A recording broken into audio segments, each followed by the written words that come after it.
Charlie, 5 years old, comes to McMecken to live with Uncle Bill and Aunt Glenna and Cousin Joanne.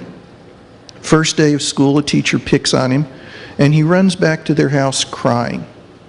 McMecken is the kind of community where boys don't do that. And Uncle Bill decided he was going to teach this kid a lesson, and on the second day of school, he took one of Joanne's dresses out of the closet, put it on Charlie, and made him wear it to school. Yes, that part did happen. And it was an awful thing to do to a child. The part of the story we don't hear is that a week later, Manson talked some of the girls in his first grade class into beating up a boy that he didn't like.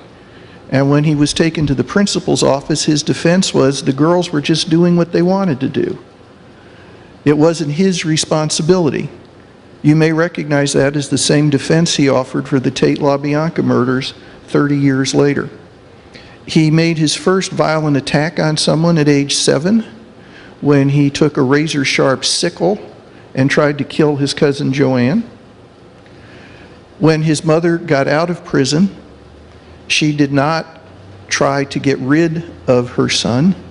She loved him dearly, but he was a chronic cutter of school.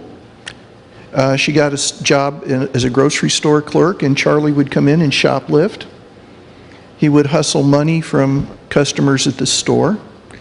Even as a 10-year-old, he was increasingly violent.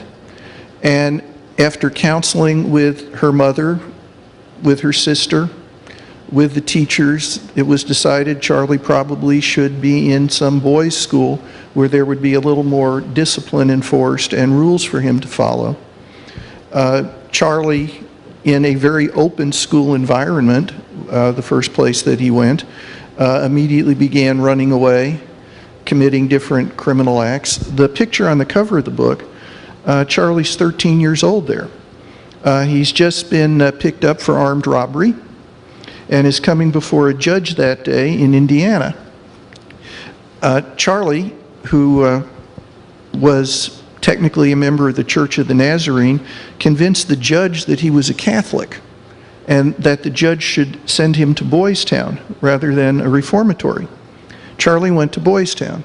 3 days later, he stole a priest's car and headed for the West Coast. They caught him somewhere in Utah. He wasn't changing ever. He did not evolve into something. This is who he was.